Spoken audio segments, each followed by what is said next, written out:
الحمدللہ رب العالمین والصلاة والسلام علی سید المرسلین وعلی آلہ واصحابہ اجمعین، اما بعد فاعوذ باللہ من الشیطان الرجیم، بسم اللہ الرحمن الرحیم۔ فما خطبک یا سامری قال بصرت بما لم یبصروا به فقبضت قبضة من اثر الرسول، آمنت باللہ، صدق اللہ العظیم۔ انتہائی عقیدت و محبت کے ساتھ بارگاہ رسالت میں درود و سلام کا ہدیہ پیش کریں۔ اللہم صلی علی سیدنا مولانا محمد معدن الجود والکرم وآلہ بارک وسلم، صلاۃ و سلام علیکہ یا رسول اللہ صلی اللہ علیہ وسلم۔ حضرات، ہم نے قرآن کریم کی ایک آیت کا ایک حصہ تلاوت کیا۔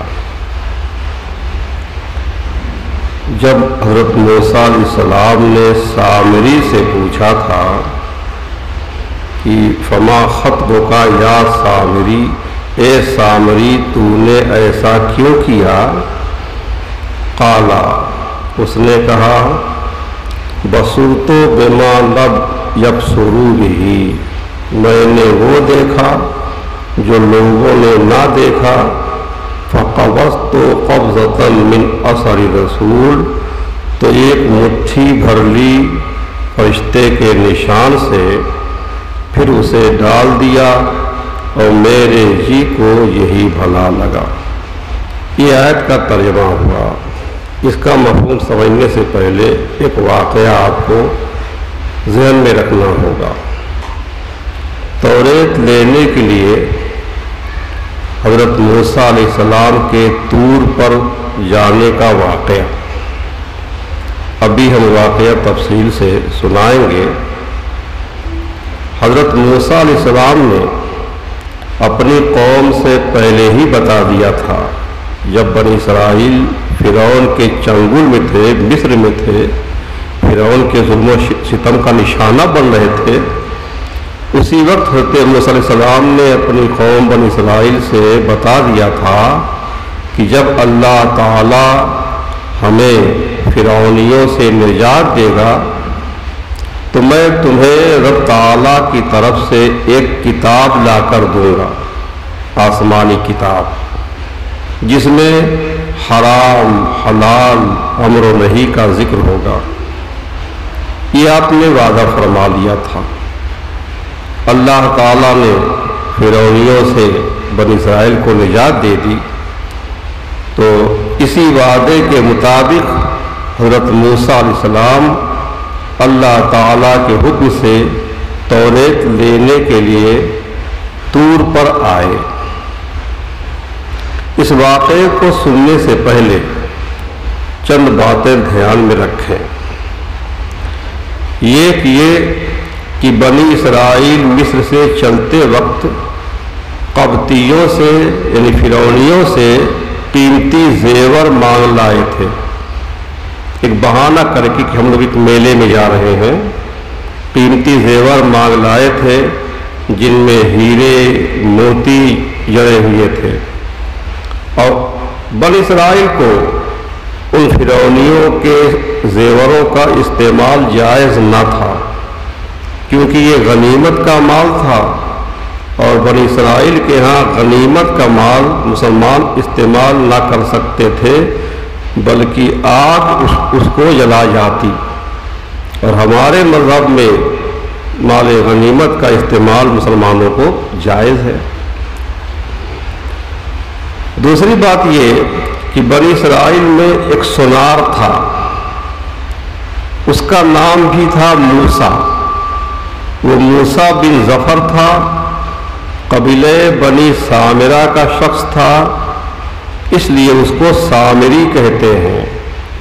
یہ منافق تھا، یہ دل سے حضرت موسیٰ علیہ السلام پر ایمان نہیں لایا تھا، بنی اسرائیلی سے تھا لیکن منافق تھا، صرف دکھانے کے لیے جھوٹ بوٹ کا کلمہ پڑھ لیا تھا، اور اس سامری یعنی موسیٰ سامری کے پاس جبریل علیہ السلام کی گھوڑی کے پاؤں کے نیچے کی مٹی موجود تھی جو فرعونیوں کے ڈوبنے کے وقت بحر قلزم سے اٹھا لی تھی۔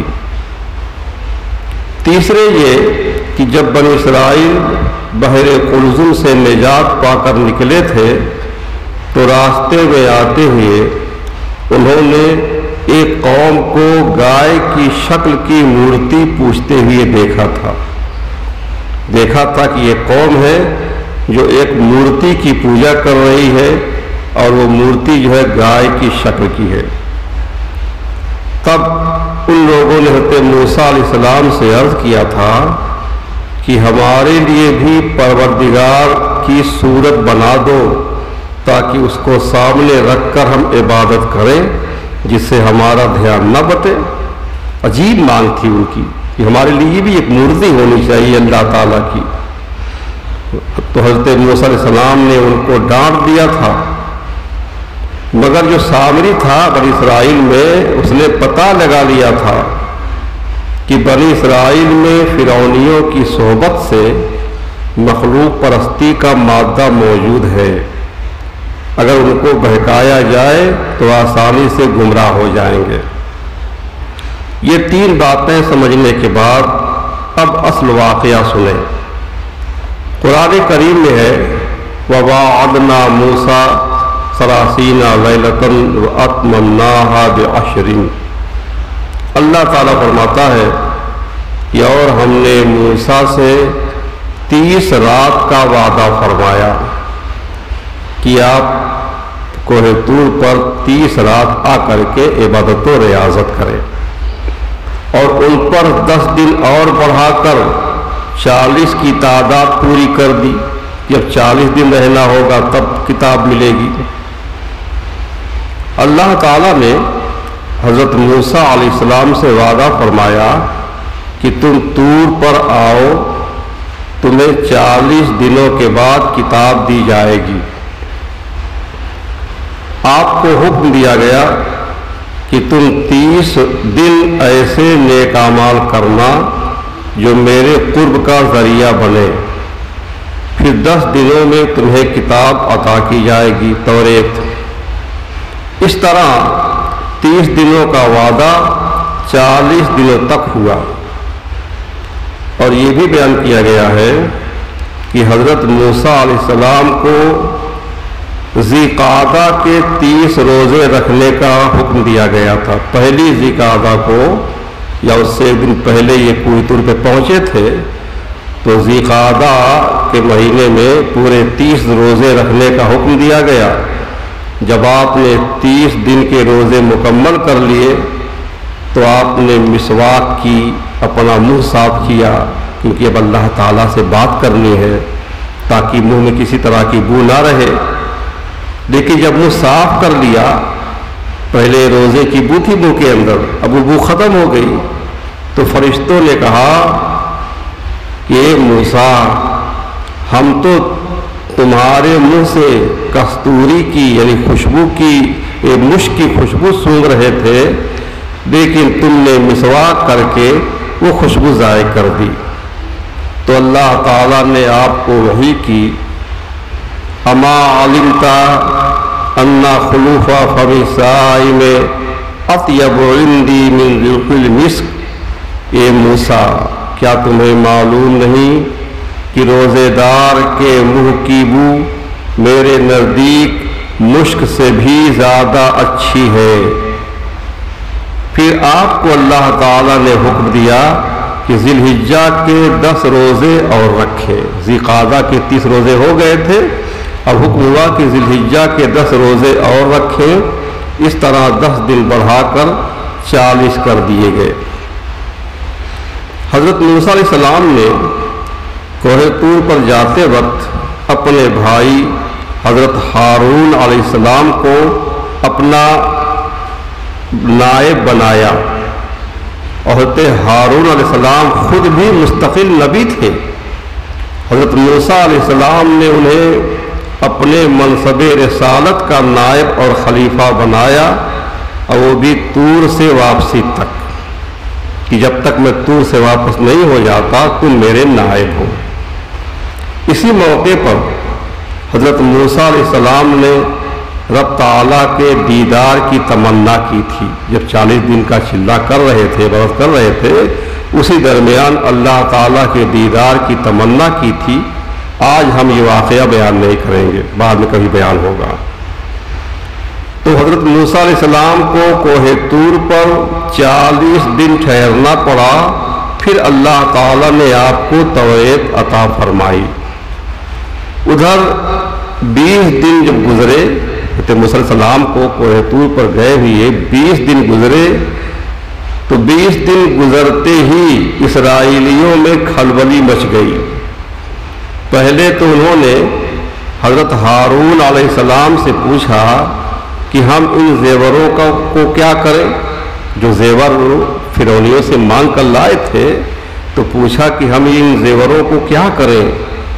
تو حضرت ہارون علیہ السلام نے فرمایا کہ ان زیوروں کو ایک گڈھے میں ڈال کر آگ لگا دو اور جلا کر راکھ بنا دو اور اس راکھ کو زمین میں دفن کر دو۔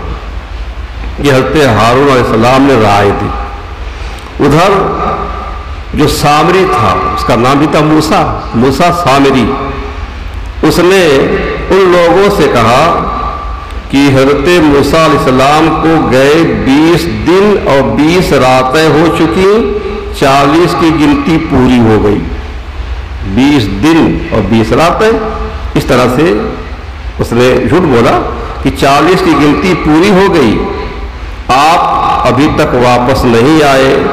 تو اس کی وجہ صرف یہ ہے کہ تمہارے پاس فرعونیوں کے زیورات ہیں اور وہ تم پر حرام ہیں، اس لیے وہ زیورات تم لوگ مجھے دے دو کہ میں ان زیوروں سے ایک خدا بنا دوں، کیونکہ پہلے ہی دیکھ چکا تھا کہ قوم ایسا خدا چاہتی ہے جو انہیں نظر آئے۔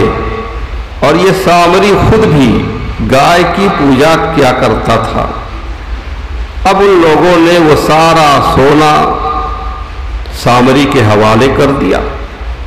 سامری نے ان سے جواہرات اور یاقوت موتی وغیرہ علیحدہ نکال لیے اور سونا گلا کر نہایت خوبصورت بچھڑا بنایا، گائے کا بچھڑا بنایا، اور ہیرے جواہرات یاقوت وغیرہ کو اس بچھڑے کے کان میں، آنکھ میں، زانو پر، قدم پر نہایت قرینے سے خوبصورتی سے جڑ دیا، جس سے وہ بچھڑا بہت خوبصورت معلوم ہونے لگا۔ پھر جبریلی خاک، جو جبریل امی انسان کے روپ میں آئے تھے، گھوڑی پہ سوار ہو کر کے، گھوڑی کے قدموں کی مٹی اس کے پاس تھی، وہ جبریلی خاک جو ہے اس بچھڑے کے منہ میں ڈال دی، جس سے اس بچھڑے میں آواز اور حرکت پیدا کرنے لگی، وہ حرکت کرنے لگا، بولنے لگا، گویا وہ زندہ ہو گیا۔ چونکہ فرعون کے لشکر نے اپنے گھوڑوں کو دریا میں ڈالنے سے سوچ و بچار شروع کر دی تھی۔ تھوڑا سا پہلے اور جائیں آپ، جب حضرت موسیٰ علیہ السلام بنی اسرائیل کو لے کر کے فرعونیوں سے بھاگ رہے تھے تو دریا پار کر لیا تھا، اس میں راستے بن گئے تھے ان لوگوں کے لیے، اور فرعون کا لشکر جو ہے جب دریا کے پاس پہنچا تھا، راستہ بنا ہوا دیکھا تو، لیکن ان کی ہمت نہیں ہوئی تھی کہ دریا میں اپنے گھوڑے ڈالیں۔ تو حضرت جبریل علیہ السلام ایک آدمی کے روپ میں ایک گھوڑی پر سوار ہو کر آئے، اور وہ جہاں گھوڑی جو ہے جہاں قدم رکھتی تھی وہاں سبز گھاس پیدا ہو جاتی تھی۔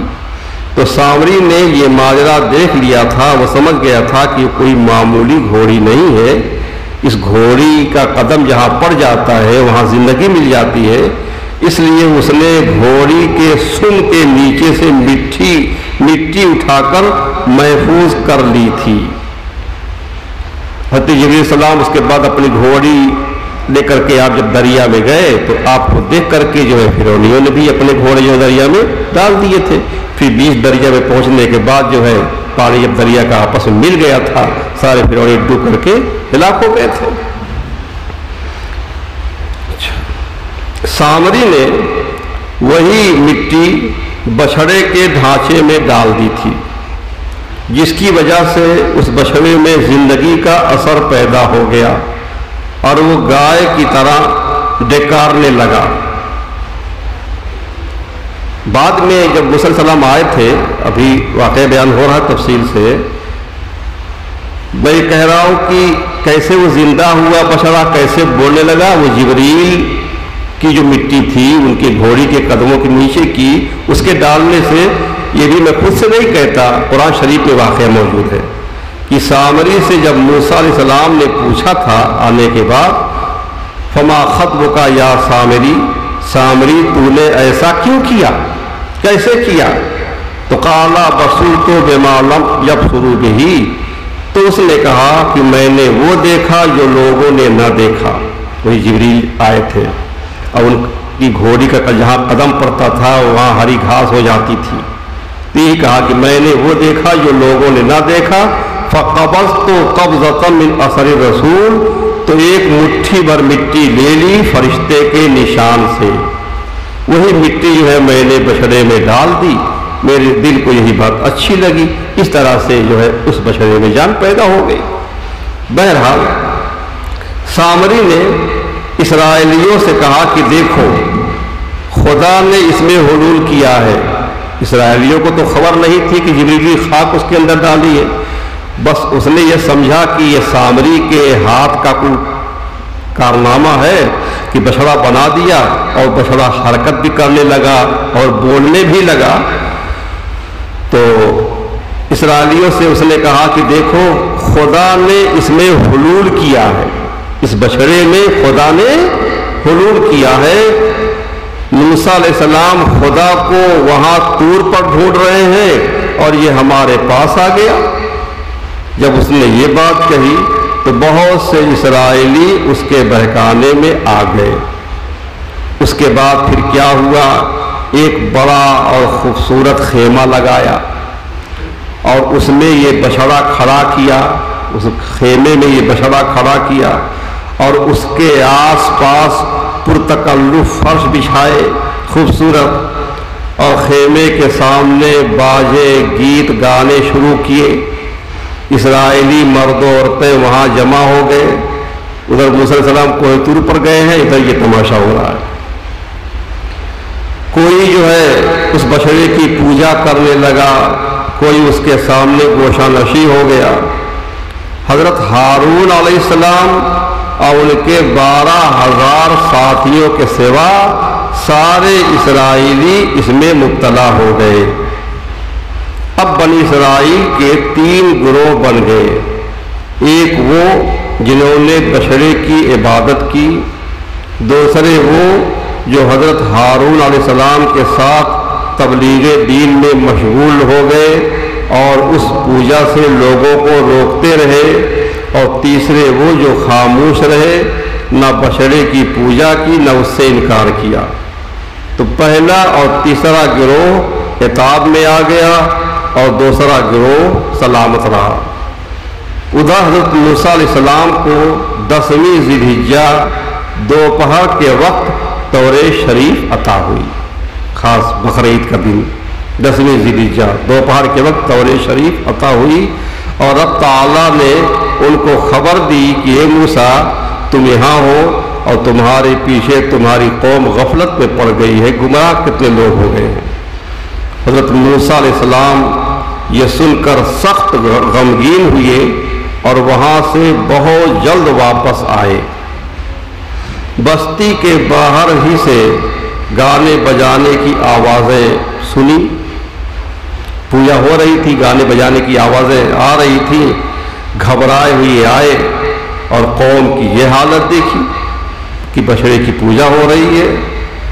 تو حضرت موسیٰ علیہ السلام قوم کی گمراہی کو دیکھ کر حمیت دینی اور صرف اللہ تعالیٰ کی رضا کی خاطر اتنے شدید غصے میں آئے کہ آپ سے بے اختیار توریت کی تختیاں گر گئیں۔ توریت کی جو تختیاں تھیں اور آپ کے ہاتھ سے گر گئیں، اور اسی بے اختیاری کی صورت میں آپ نے اپنے بھائی ہارون علیہ السلام کو پکڑا، ان کے سر اور داڑھی کو پکڑ کر کھینچنے لگے، مارنے لگے اور کہنے لگے کہ ہارون تم نے بنی اسرائیل میں شرک کیوں ہونے دیا، بشر کی پوجا کیوں ہونے دی؟ عبادت کے لائق تو صرف ایک اللہ کی ذات ہے، اللہ کے علاوہ کسی اور کی عبادت جائز نہیں ہے، تم نے شرک کیوں ہونے دیا؟ حضرت ہارون علیہ السلام نے بنی اسرائیل کی سرکشی اور اپنی معذوری و مجبوری بیان فرمائی کہ میں نے ان کو بہت روکا، بہت سمجھایا، لیکن یہ لوگ نہ مانے۔ توریت شریف کے کل 7 حصے تھے، اس گر جانے سے 6 حصے غائب کر دیے گئے اور صرف ایک حصہ باقی رہ گیا جس میں ضروری مسائل تھے، وہی حصہ بنی اسرائیل کو ملا، باقی 6 حصے غائب ہو گئے۔ پھر آپ نے بنی اسرائیل سے باز پرس کی کہ تم نے یہ کیا کیا؟ انہوں نے کہا کہ ہمیں سامری نے بہکا دیا۔ اب سامری سے پوچھا، اس نے کہا میرے دل میں ایسا ہی لگا، وہ جواب اس کا آپ سن چکے ہیں۔ آپ نے بنی اسرائیل کو توبہ کا حکم دیا، سامری کے حق میں بد دعا فرمائی اور بچھڑے کو جلا کر اس کی راکھ دریا میں پھینک دی۔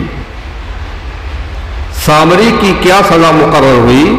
قرآن شریف میں ہے قَالَ فَاذْهَبْ فَإِنَّ لَكَ فِي الْحَيَاةِ أَن تَقُولَ لَا مَسَاسَ وَإِنَّ لَكَ مَوْعِدًا لَن تُخْلَفَهُ۔ موسیٰ علیہ السلام نے سامری کو کہا تو چلتا بن کہ دنیا کی زندگی میں تیری سزا یہ ہے کہ تو کہے چھونا نہیں، چھونا نہیں، اور بے شک تیرے لیے آخرت میں ایک وعدے کا وقت ہے۔ سامری کی دنیا میں یہ سزا مقرر ہوئی کہ جو شخص اس کے قریب آ کر اسے ہاتھ لگاتا، اس کو چھو لیتا، تو وہ شخص اور یہ سامری خود شدید بخار میں مبتلا ہو جاتے۔ اگر کوئی چھو گیا تو چھونے والے کو بھی سخت بخار ہو جاتا اور سامری کو بھی سخت بخار ہو جاتا۔ اس لیے یہ دور سے آتے ہوئے شخص کو دیکھ کر کہتا تھا کہ مجھ سے مصافحہ نہ کرنا، مجھے چھو نہ جانا۔ اس کا نتیجہ یہ ہوا کہ یہ لوگوں کے درمیان وحشی جانور کی حیثیت میں ہو گیا۔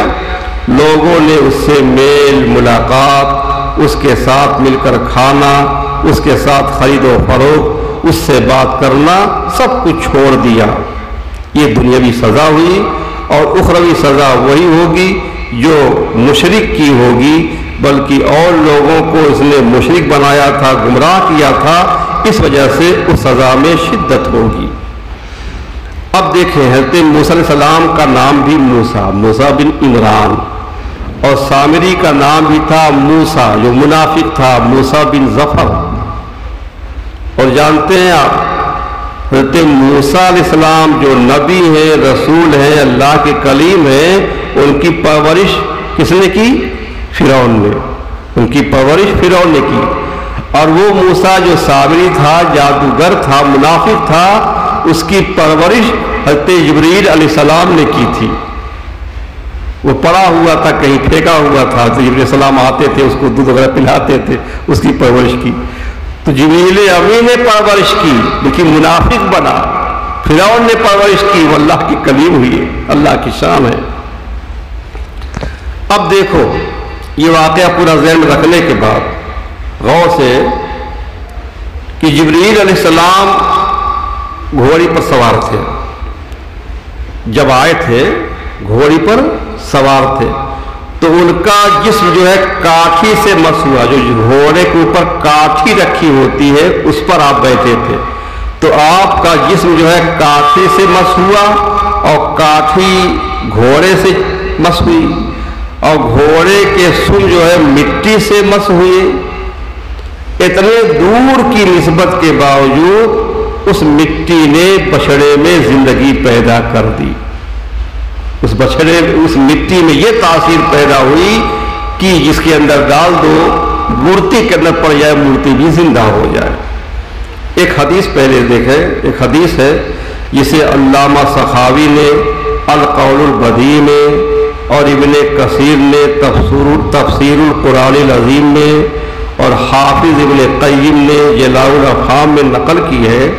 امام حسن رضی اللہ تعالیٰ عنہ سے روایت ہے کہ حضور نبی اکرم صلی اللہ تعالیٰ علیہ وسلم نے فرمایا، لا تأکل الارض جسد من کلمہ روح القدس، جس سے روح القدس کلام فرما لے۔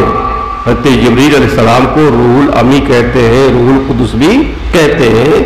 تو فرمایا کہ جس سے روح القدس کلام فرما لے، بات کر لے، زمین اس کا جسم نہیں کھائے گی۔ مرنے کے بعد زمین میں دفن کیا جائے گا لیکن زمین اس کا جسم نہیں کھائے گی۔ امام سیوطی نے الخصائص الکبریٰ اور الدر المنصور میں حضرت امام حسن ہی سے ایک اور حدیث روایت کی ہے کہ حضور نبی اکرم صلی اللہ علیہ وسلم نے ارشاد فرمایا، من کلمہ روح القدس لم یؤذن للارض ان تأکل من لحمہ، جس سے روح القدس جبریل امی نے کلام کیا، زمین کو اس کا گوشت کھانے کی اجازت نہیں دی گئی۔